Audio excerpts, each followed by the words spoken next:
There we go. All right, cool. It's Tuesday, April. What is it? The 26th? Holy cow, April's done. Can't believe it. We're going to jump into our mentor session. This session is being recorded. I'll upload it to my YouTube channel and post the link on Team Freedom Workplace Group just a little bit later today. So for those of you that can't participate live, for those of you that can participate live and you aren't participating live, there's a simple fix for that. Put it in your Google Calendar with an alert and reminder and a recurring event so that it comes up every week and it's just something you plan on. That takes care of it. So, all right, cool. I'm going to have you guys collaborate a little bit. I don't know, Holly, if you're working, if you can join in. Anthony, no. We've got the three Tonys again today. Anthony, no. Anthony Stoll and Anthony Hughes. So you're surrounded by Tonys, Grissel. Sorry about that. If Jamar comes in, we'll have all four. Right. If Jamar comes in, we're in trouble. Yeah, he's doing some bodybuilding with his coach today, so he said he was not able to make it. But all right, so we're going to talk a little bit about CMAs today. We're going to talk a lot about CMAs today on our session together. So welcome, Sherry. Good to have you with us. Welcome. Awesome. Before we jump into CMAs, just a little bit of house cleaning for you guys, if you don't mind. If you could all go to kvcore.com, make sure you're logged into kvcore.com, into your kvcore account.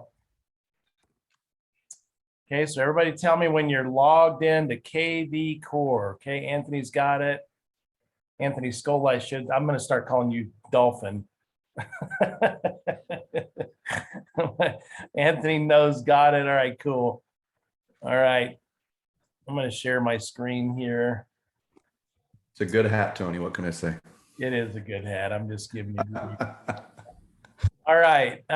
So the one little just kind of housekeeping that I want to make sure you guys are all on the same page on. Again, those of you that are watching this later on the recording, be sure and go back to your KV Core and do what we're talking about so you can get your, your KV Core and your website really working well. So I want you guys to go up and click on your name up in the top right-hand corner and then go to my profile. Okay, everybody there? Shoot, I can't see everybody's faces. There we go. Yeah. Okay. And not that mine is perfect, but I just want to make sure that you guys understand why this is important and that you've got it all dialed in here. So you should have, I have two MLSs, so I've got two different MLS IDs. But for those of you that need to edit your profile, you simply just click on this little edit profile link here. And keep in mind that if you don't have the information that it's requesting on your profile, then it's not going to be able to show up on your KV Core website. One of the things that I noticed is I just went back on Twitter thanks to Elon Musk. So I need to put my little Mr. PPL Pro in there. There we go. So one of the things I want to make sure you guys have is, number one, obviously your cell phone. We've got your email up there, your EXP email. Again, keep in mind the EXP email is just a forwarding email. That's all it is. It's not one that you log into and check your emails. It just goes to your normal, regular email address that you use to set up your account. Of course, you've got your website over here, anthonyhughes.exprealty.com. If you want to put a personal website in, you certainly can. But then over here on your social media, very important, guys, that you haven't done this yet. Again, people are going to click on your social media on your website. And if you don't have it on there, it just doesn't make you look very professional. And you're potentially going to miss out on some deals. So you'll want to make sure you grab your Facebook URL, your Twitter URL, LinkedIn, YouTube channel. If you have a Pinterest, Instagram, and be sure and put all those URLs in to the social media. On the license, again, if you have a license, obviously you have a license. I have more than one, so I have two different licenses in here. And then where it says position, you can type in licensed realtor. If you speak different languages, you want to make sure you put in all of the languages that you speak. If you have any certifications or designations like certified express offers or certified mentor, or whatever certifications that you have, that's great. You can put those over there as well. Any special licenses that you have. And then of course you want to put your bio in here for sure. So make sure you get your bio in there. And then those of you that haven't created your signature yet, you absolutely need to do that ASAP. I'm noticing on my signature an opportunity right here. So I'm going to go ahead and fix it real quick.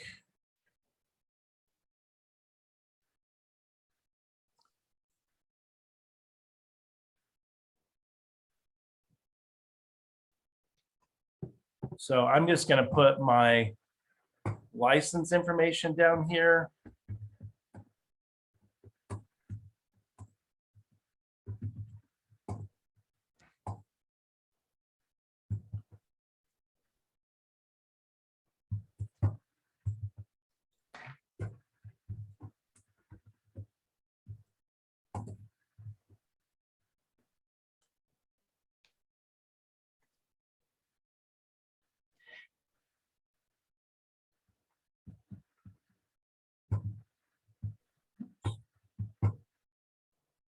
Oops. 55274. There we go. Okay, so you'll want to make sure you put your signature in here, and you can go up here to this little picture thing if you don't have your headshot in your signature. If you want to add that, I always think it's a smart thing to do. Put your little picture in there, and you can resize it so that it doesn't overwhelm the signature. You can always click on it and resize it so that it is in line with all of your signature information there. And then you'll want to make sure that this little button here is turned on, include signature on all outgoing email, so that when you do go in and build an email to send out to your database, you don't even have to worry about putting your signature. It's just going to add it automatically for you when it sends it out. So you got your credentials, background, education, experience, community involvement, anything you can put in these boxes is going to do well. And Anthony Scola, who's our resident website development champion expert, he knows how important all this stuff is, right? Yeah. So we gotta build it out, because this is all going to your website. It's all going to be populated on your EXP website. And if you don't have this information in there, then you're not going to have it populated on your website. And people are going to look at your website and go, well, this person looks like maybe they're just getting started because they don't have any information. So want to make sure everybody's on the same page. Any questions about that? That's really all I wanted to talk about in terms of housekeeping on KV Core. Is everybody dialed in on it? Yeah. Okay, awesome. Awesome. All right. Okay, let's talk about CMAs, comparative marketing analysis. There's two different ways to really look at CMAs. To me, giving someone a price or talking about pricing a listing, for example, that's totally different than preparing a comparative marketing analysis for your client. Finding the price of the home is easy. We're going to do that right now as well. But what we really want to do is put together some side-by-side comparables. And I want you guys to work together today to help each other. I don't want to be the one that just says, okay, I'm not going to go through all the details. I want you guys to collaborate and work together and help build a CMA. And I'm going to give you all an address. This is the CMA we're going to build.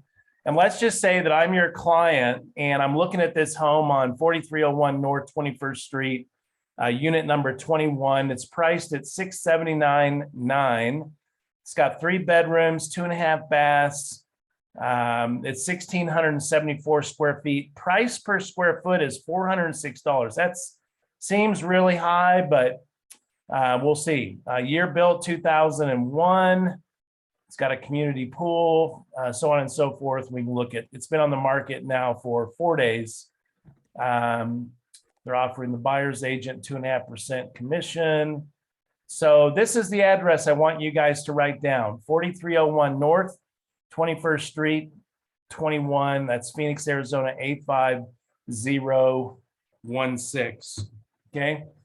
Now, the first thing we're going to do is just go look at pricing, in terms of the software that we have, and then we're going to work on building the CMA. Okay. So first thing we're going to do is I want you guys to go to KB Core.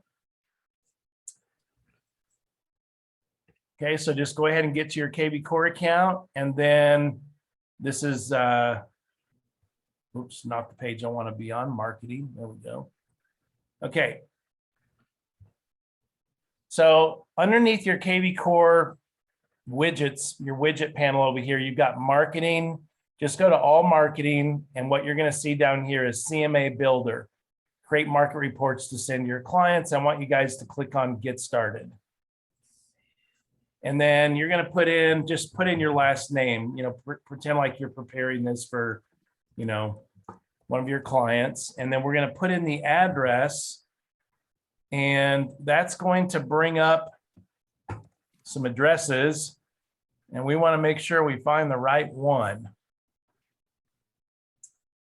Let me grab the whole address here.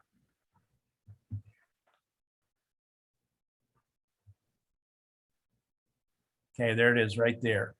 So there's the 4301 North 21st Street, Phoenix, Arizona 85016. I'm going to click on that. And then I'm just going to, I think probably could put in 21 here for the apartment number. And then build CMA. And it says this will take about 30 seconds. So we're going to go ahead and let that do its thing. And I want you guys to tell me what you came up with.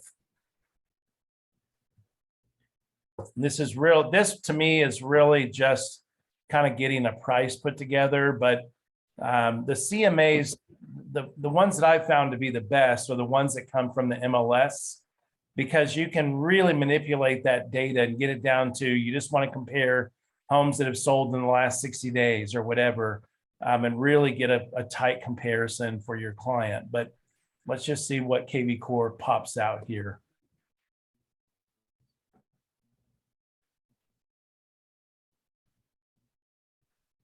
Anybody having any problems? Are you able to get that put into your report there? No problem. Everybody good? All right.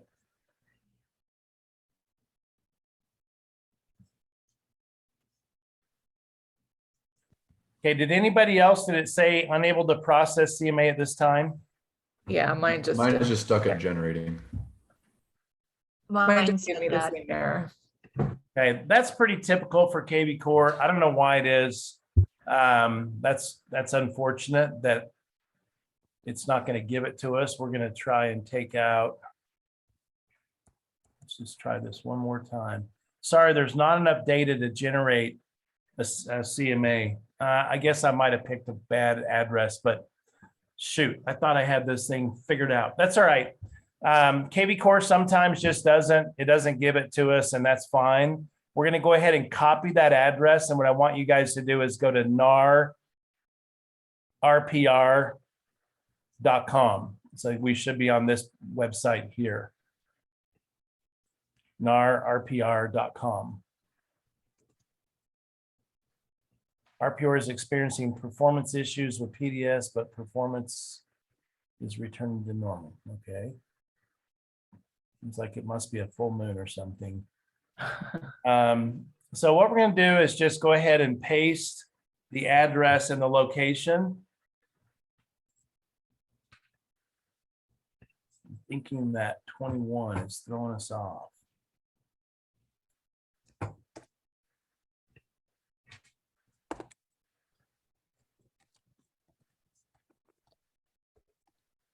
No, that's not what we want. Unit 14.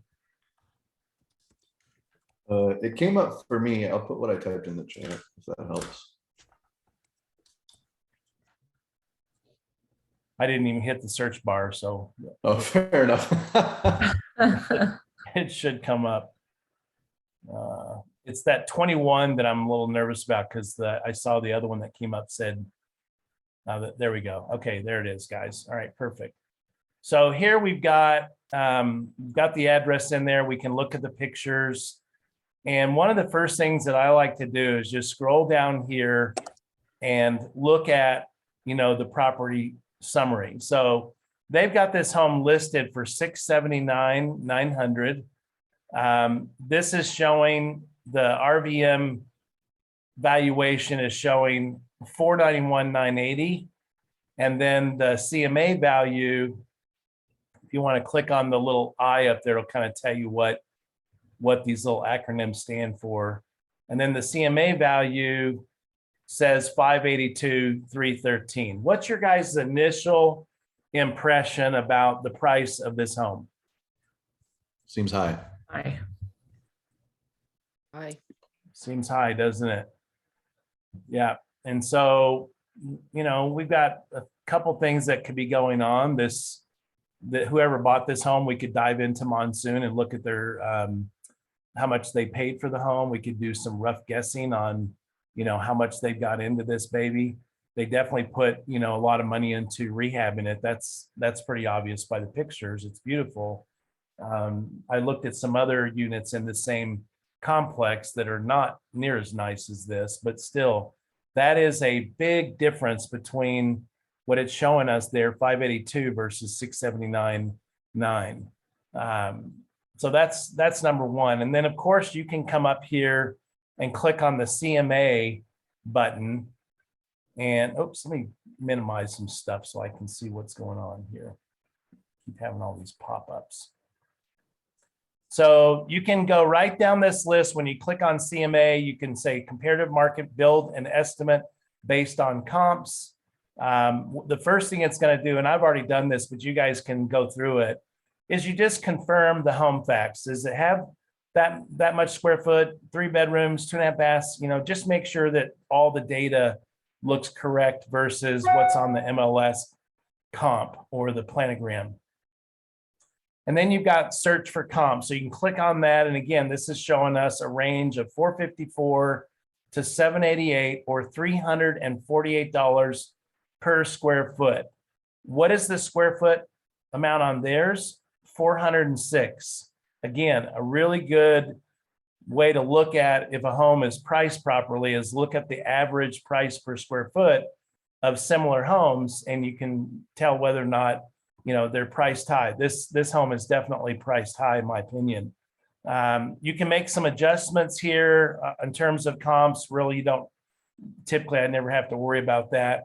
And then review your comp analysis. Again, there's what it tells us.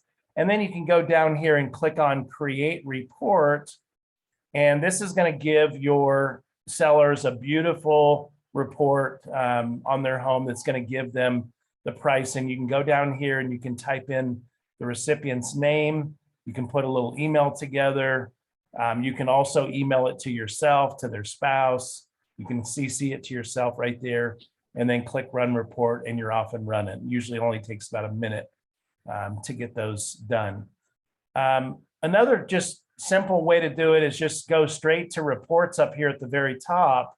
If you're looking at kind of the pricing, and look at seller's report, because that's what they're going to be interested in. And again, just put the address in here. We've already got it in there, so we don't really need to, but that's going to give you, if you leave all these little elements checked over here, an 81-page document that I found can't even be emailed because it's too big. You got to almost like put it in your Dropbox and send it that way. And you definitely don't want to print off 81 pages of, that's a couple of trees you're cutting down there. So, all right. So that's that. Now I really want to go over to the MLS and work on a CMA together for this particular property. And those of you that have had a little bit of experience, feel free to chime in. This is your time to collaborate with your team. But what we're going to do, again, we're going to go to the MLS. We're going to make sure we've got this property up. And there's a little button right up here that says CMA. And we're going to click on that. And you guys are going to work together on it. So who wants to lead out on the CMA? Who, if any of you, have done any work on creating a CMA on the MLS?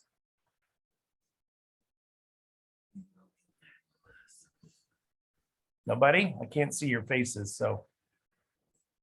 Not I. It's pulling up a different property for me right now. Yeah, this is in I think a condominium townhouse complex. And so you got to make sure you get the unit 21. If you just want to type in 6387719 in the MLS up there, Anthony, that's the MLS ID. So you can just type it in right up here, 6387719. And guys, one of the things that I like to do, I was showing you this CMA, I meant to click on this one, but if you don't have like this little menu bar up here, you can always go over here to the menu and then go find it. It's right up here, and just put the little cursor over that little yellow star, and that will add it to your menu bar up here. So it's really easy to get to. Okay, so let's just go through it together and see what we can accomplish in terms of building out a CMA. So we're going to click on CMA on the MLS right here. We're going to click on new. Residential statistical average, we'll leave that approximate square foot. That's fine. You could do price per square foot as well. Let's just change it to that. And then we're going to hit next. And again, just type in a fictitious family.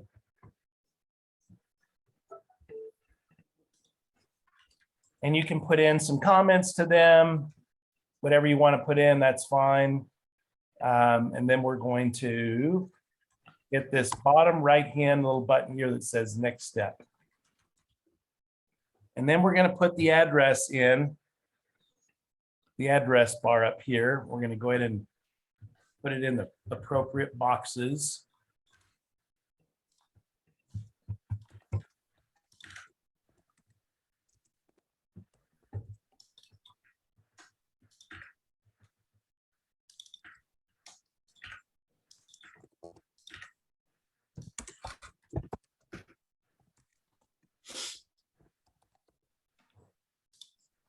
And we could upload a photo if we wanted to as well. Get one off the MLS and upload it here.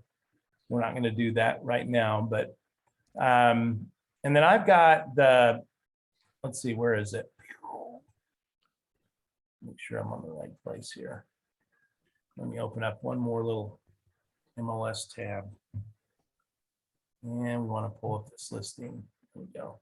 It's almost easier to print off the plano so you can look at it instead of going back and forth toggling. But how many bedrooms should we put in, guys? Three bedrooms. Yep. So we're going to write in 3 bedrooms. How many baths?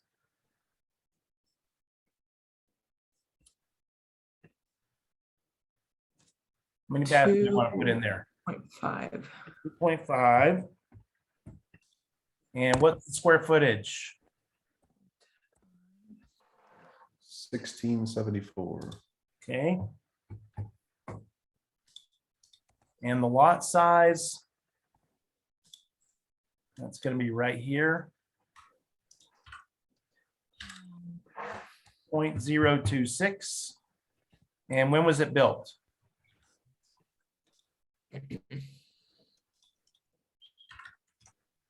2001. 2001. Okay. So we're going to write that in there. Typically, when you're doing CMAs, you don't want too big of a spread. Like, for example, let's start with square footage.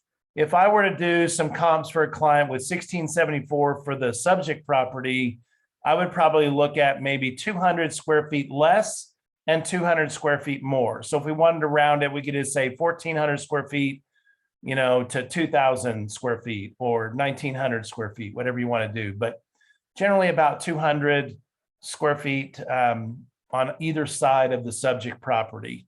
We want to really get as close as we can on bedrooms and bathrooms. So I'm looking for 3 beds, 2.5 baths to get a really good comparative market analysis. I want my lots to be similar in size. I don't want to compare my subject property to a home that's sitting on a 1/2 acre or 3/4 of an acre. And I don't want to compare my home to a 1965 house necessarily. Okay. I want to look at homes that are 1996 to maybe 2004 or 5. Just a few years on either side of the subject property is basically what we're looking at. You can always add a new item down here as well. So if you wanted to look at something else, days on market or number of interior levels, whatever you wanted to look at, you can. You want to look at neighborhood, like a city or a town code, you certainly could put that in there. So you can always add more if you want. And if not, you can just hit this little X and that will take that out. And then we'll go to the next page. Okay, so then it's going to show us the property and it's going to say use this location. We're going to click on that. And I've always found, especially when you're doing CMAs for a home that's in a pretty high density area, that 0.25, a quarter mile, is pretty good. That's going to help dial in those comps closer to the home that we're looking at. A half mile is kind of like what they recommend. But I really want to get tight. In this neighborhood, I've already looked at the home on the map. There's tons of homes around it. It should not be hard to find some good comps, a quarter mile radius around the home. So we're just going to click on find comps.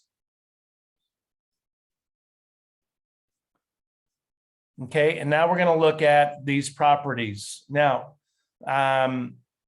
there's first thing I want to do really is I want to kind of either sort this by approximate square feet or bedrooms.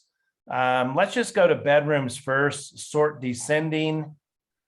And obviously, I'm not going to compare it to a home that has 10 bedrooms. Holy crap. 10 bedrooms, basically it looks like 10 closets in a 3,900 square foot home. Wow, 10 bedrooms. All right, sounds like an Idaho home. So we're going to scroll down here. These are 4 bedrooms, probably not, if you wanted to look at maybe some of the units that are in that same area, you certainly could, but the square footage is too much here. This one is not too bad, but it has 4 bedrooms. I really want my clients to see side-by-side comparisons on homes that are really, really close.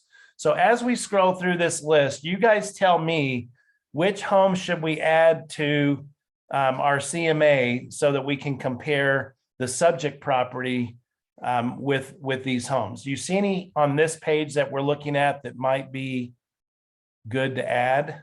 And if so, why? Number 8, because it's in the same location, it has the same bedrooms and same baths. Okay, very good.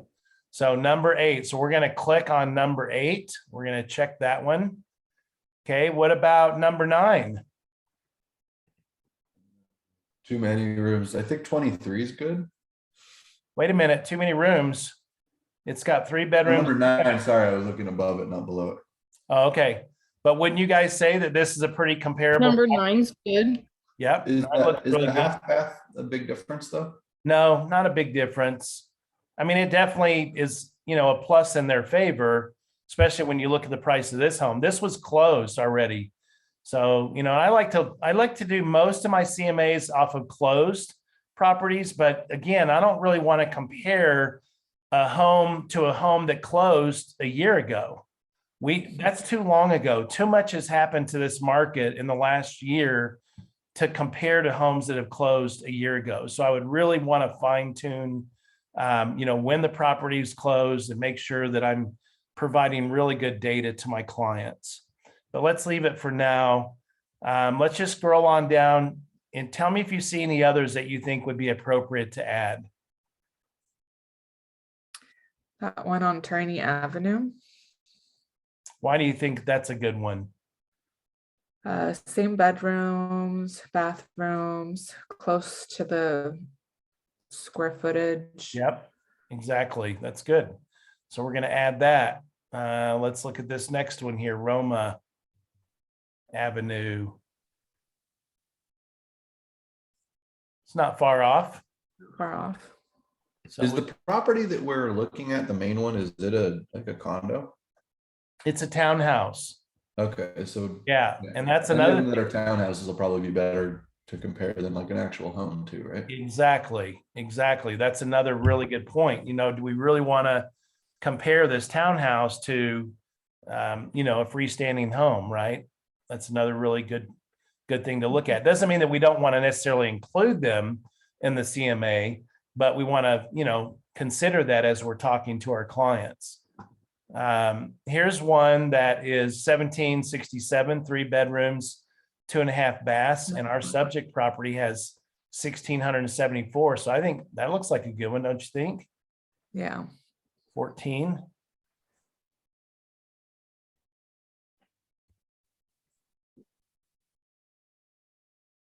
So these have 3.2 and they're a little low on the square footage.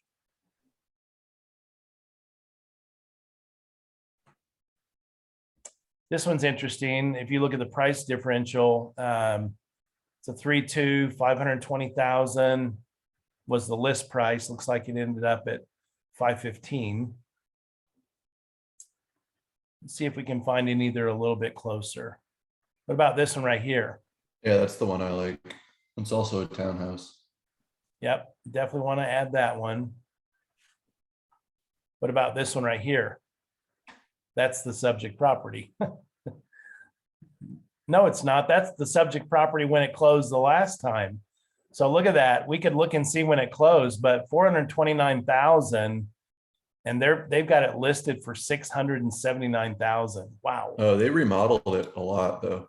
Oh, they did. Yeah, there's no doubt they put a lot of money into it.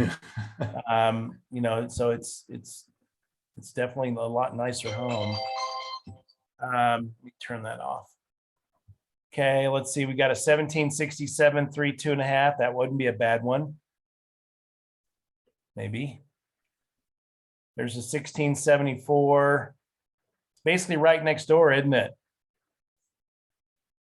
That's number 22, and we're looking at 21. So they sold at 599. That's a really good comparison. We'd have to look at the pictures and things like that to really make a good, super good. Yeah, that one might actually be perfect because looks like they redid the inside of that one too. Yeah.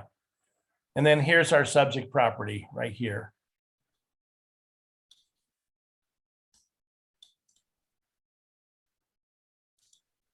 All right, so I clicked on that. I'm sorry, guys. I don't know if you saw what I did, but I clicked on that little button up there at the top right.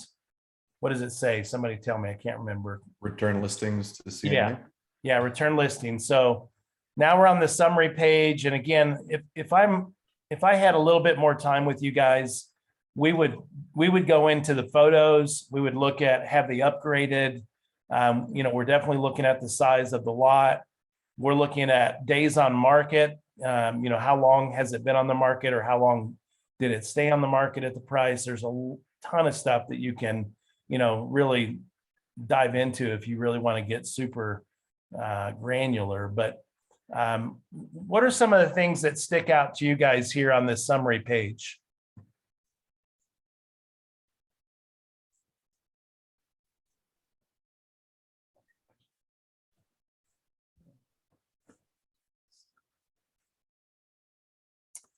If we look at the low, average, median, and high comparisons, we see a low on the closed homes that have closed, 450. If you're looking at pendings, 549.9, and actives, 565. So there's quite a disparity there between what's closed and what's active.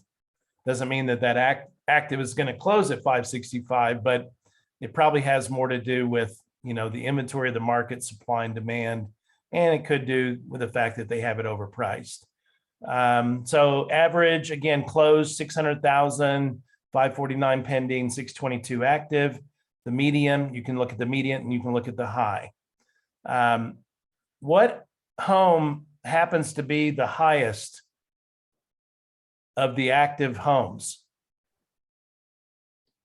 The one we're looking at? Yep, the one we're looking at. Yep. So again, if I'm working for my client and I'm trying to do the very best I can for them, what am I going to recommend? Lower Bring it the down.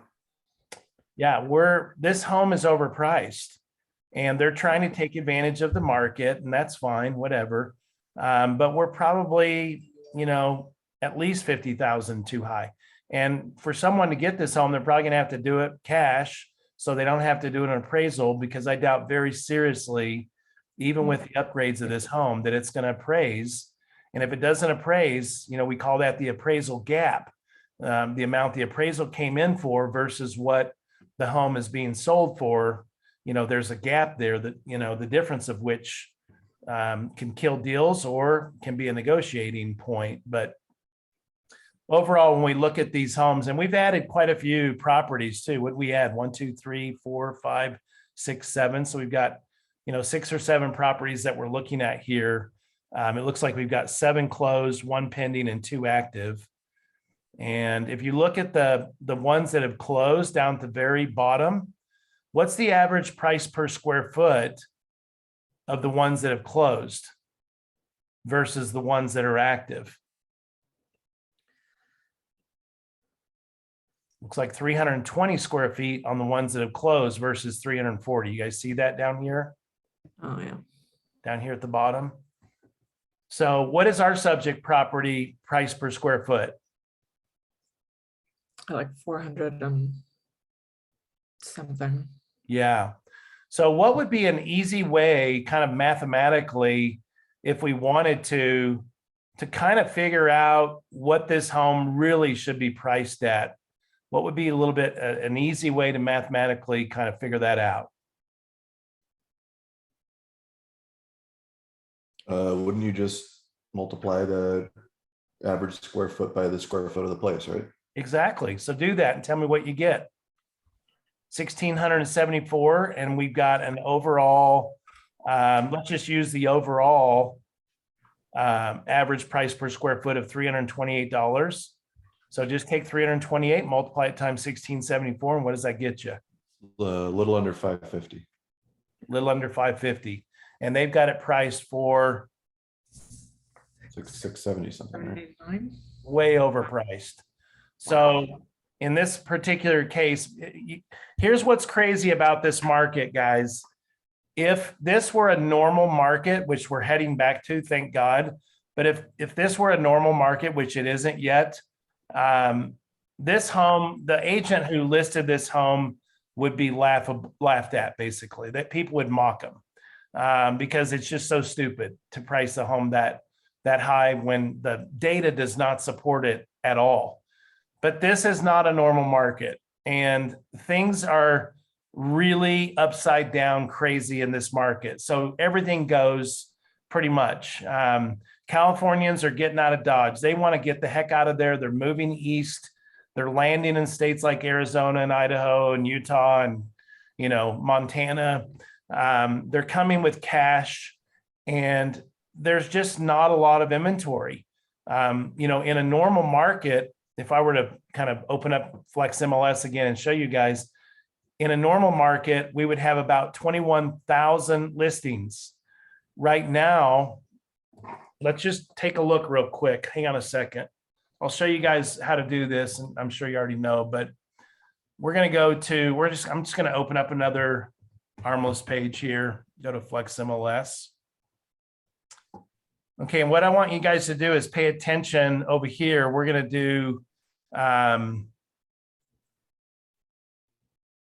do a quick search, and we're going to do it on residential properties. So you want to make sure you're on number 1 here. And if you look right here, it says we have 6,726, and that's active and coming soon. Let's take coming soon off and just do active. Okay, so active listings right now in Maricopa County, we have 5,745. And then if we add the coming soons, which we absolutely should do, then we have 6,726 listings. In a normal market, we have 21,000. You do the math. It doesn't take a rocket scientist to figure out that supply and demand is causing people to do crazy things. So we're not necessarily going to tell our clients that they're crazy if they go through with, buy this home at the listed price. We're obviously going to think it. What's that? Said we just think it. Yeah, exactly. But we Yeah. want to make sure that we're providing them with good data that they can rely on, that's recent, that they know exactly that, the data that we're giving them is data that makes sense and that they can use and not question. And so I'm just going to go back down to our little thing here and click on next step. So this is saying the low is 450, the high is 775, the recommended is 657,000. So our sellers are upside down by $80,000. Okay. Now, in a normal market, that would be laughable, but we have seen houses at this price point go at $70,000 to $100,000 above price, because people that come in from California or wherever they're coming in, they have boatloads of money. They don't want to mess with competing with, this really tough market. And so they just say, you know what, here's 680 cash, take it or leave it. And boom, we're under contract. That is probably not the best decision that client would have made in their life, because it's going to take them most likely quite some time for that home to actually meet the value of the home that they actually paid for. Does that make sense? In other words, they got a ways to go before that home is going to climb up to that 680 mark. So if I click on next step, again, this is something you can just go all through this. You can add a cover page, a street map, subject property description, side-by-side comparisons. And if I were you guys, I would get in the habit before you do this to actually go in and look at the homes that you're comparing it against, and look at the pictures, make sure you're looking at the neighborhood, looking at, how close the numbers are to the subject property. You don't want to just go through this without looking at the 6 or 7 properties, because you could be putting together a report for your clients that doesn't make you look that great. You may be giving them data that's shouldn't even have given them, right? That wasn't really appropriate, or wasn't a good, maybe it was a home with a 2-car garage and we're comparing it to townhouses. We might want to just compare this home to townhouses. That way we're going to get a much better comparison, and our buyers are going to be feel much more comfortable about what we're presenting to them. And so once you've decided on all the things that you want, you can just, you can email it, you can save it, you can view it, you can download it as a PDF, and away you go. For me, the CMAs that we do on the MLS are just way better than, in my opinion, than what you're going to get certainly from KB Core. RPR, if you take the time, you can get some really good data from RPR as well, but it just is more, I think RPR pulls, I think you can set it for 3 months. I'm not sure if it does less than 3 months. I can't remember off the top of my head. Well, I've got an RPR page pulled up here. I'm not sure. I can't remember. Yeah, I can't remember if it was less than 3 months, but I've always found that the CMAs that I do from the MLS are spot on. They're really, you just can't debate the data, because it's homes that have almost the exact identical, specifications as the subject property. Where it gets difficult in doing CMAs, we're doing we didn't get the listing, unfortunately, but I was working to get this $1.8 million listing in Boise, and it actually is in Emmett, which is outside of Boise, and was really, really tough, because first of all, it's a $1.8 million home. Second, it's on 5 acres, 6 acres of land, and there are just not very many comps. So the best we can do is just go back maybe a year to 2 years and look at homes that are fairly comparable, either active or closed, and do the best we can when it comes to finding homes that just don't have a lot of comparables. So that's pretty much about it. Let's go ahead and just open it up for conversation, questions, whatever you guys want to talk about on CMAs or anything else you have. Yeah, I have a question. So I know that we used an example of a property that's already listed, but you can go into the MLS and can you do this on a property that's not listed if you have all the information? Sure. So if you get like the square footage and the bed, like the room numbers and that from the people, because the reason I ask is I went out and knocked the doors for the first time, and it was like the scariest experience of my life. Oh, way to go, man. Congratulations. I didn't get very far in, but I'm going to keep going Way to back get out. out of your until I'm- comfort zone. That's awesome. That's what it takes, brother. I thought I was going to be a lot more comfortable than I was, because I used to do corporate outbound escalations for people who are like, you're destroying my business and now my family can't eat. And I was like, I can't be worse than that. And then I knocked my first door and almost passed out. Anyway, so I've been watching a appreciate bunch your of stuff. transparency. Yeah, it is what it is, right? I'm an open book.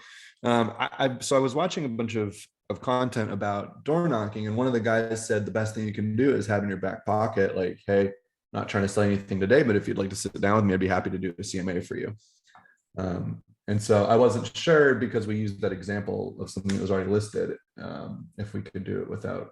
Yeah, and I wouldn't use terms like CMA. You want to use, terms like, I would be more than happy to provide a complimentary home evaluation. Oh yeah, I wasn't planning on telling a. Okay, just want to make sure you don't use those crazy realtor acronyms, because these buyers. But what you do, it's really simple. You just grab their address and go into KV Court or go into RPR and put Right. their address in, and it's going to give you the price of the home. So it's really simple. Got it. And that's even if it's not on the market. Yeah, you just go into RPR, you'll put in the address, it'll come up in the drop-down menu, click on it and run a seller's report.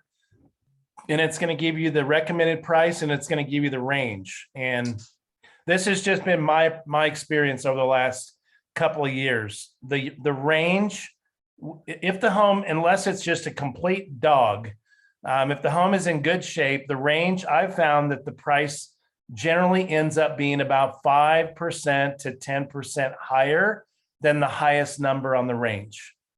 Okay, that doesn't mean it's going to appraise for that much, but that's what we're seeing when in terms of homes being sold.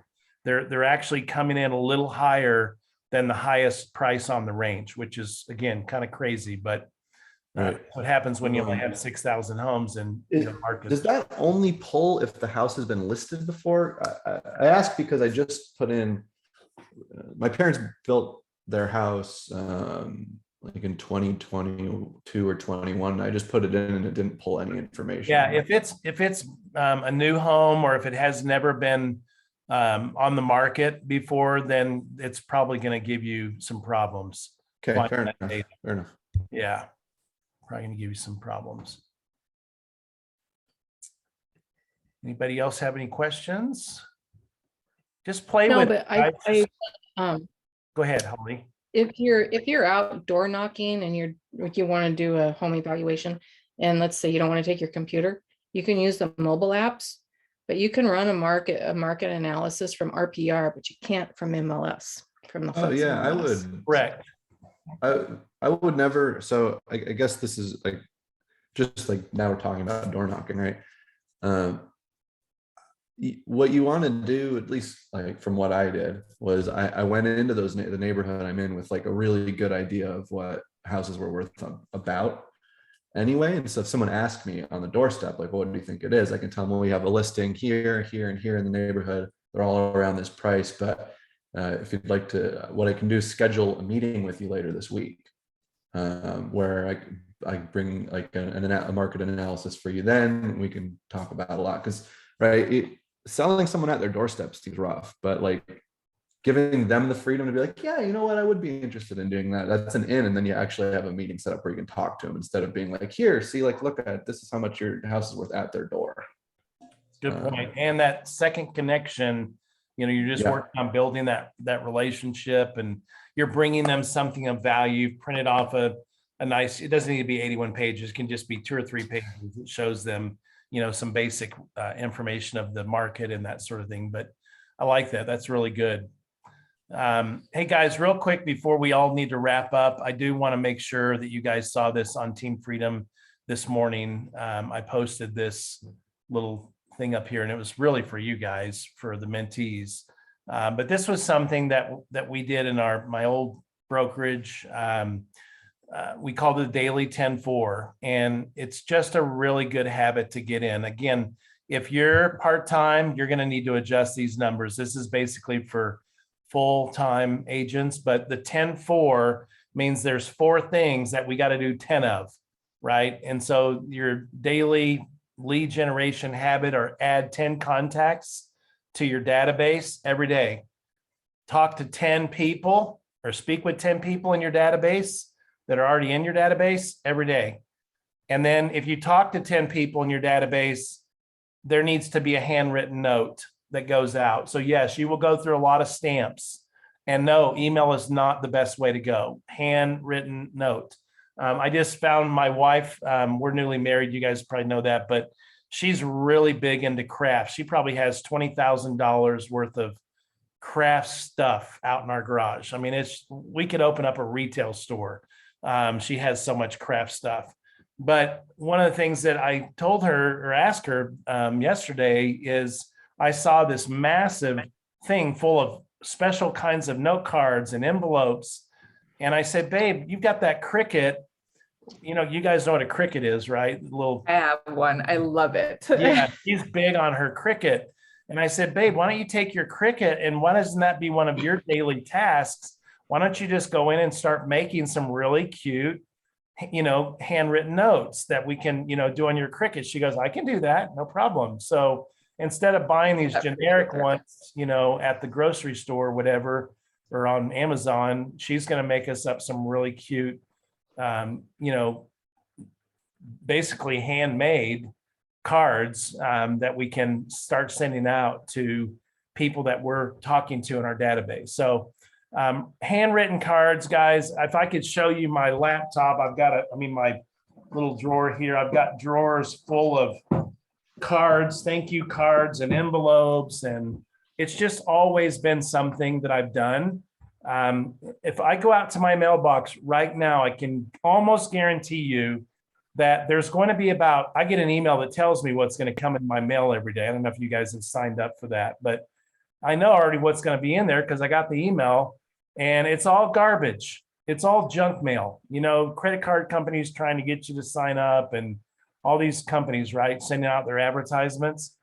It is so nice to walk out to the mailbox and see a card with handwritten, not computerized, but actually handwritten. And people love it. And I have literally got deals from that. I've literally recruited people from handwritten cards. So definitely something we want to get in the habit. And then the last 10-4 is previewing 10 homes. And this is weekly, not every day. But, this is something you could do on a Saturday and a Sunday. Go hit 5 homes on a Saturday, 5 homes on a Sunday. Go hit 10 homes on a Saturday. Do 2 homes a day. Where do we preview homes? Somewhere in our neighborhood. Somewhere where we want to farm, where we want to become the expert. And in order to know the inventory and what's going on in that neighborhood, you've got to go look at those homes. And it's always best to do homes that are, vacant. But even if they're not vacant, you can still use showing time, send the agent a showing time request, and, they'll approve it or work with you to figure out a time that works for their clients. But you can easily go preview 10 homes that are vacant every single week. Not a problem. So really encourage you guys to get in the habit on your 10-4s. And again, if it's 5-4s, that's fine. If it's 3-4s, that's fine. Okay. Just whatever the number is, be consistent. So if you're only adding 5 contacts to your database a day and you're only calling 5 people in your database a day and you're only writing 5 notes and you're only previewing 5 homes, that's totally fine. That's your number, but be consistent with the number. Don't hit and miss, and you're never going to get traction and momentum by just hit and miss, shooting from the hip kind of thing. So, all right. Well, we've reached our 12 o'clock hour here. And so I just thank you guys for participating today in our mentor session. Play with your CMAs, go run some reports on RPR. Get it down so that when you are ready to start presenting this kind of data to your client, you're ahead of the game. You know what you're doing, right? And you're paying big bucks for that MLS, $395 a year. So you might as well get your money's worth out of it and use it as much as you can and play around with those CMAs so that you can become the expert in your neighborhood. All right. So with that, love you guys. Hope you have an awesome week, and we will catch you on the rebound. Thank you, Okay, well, Tony. You're so Bye, welcome, everyone. Sherry. Have a good See you one. later. All right. See you guys. Bye-bye. Bye.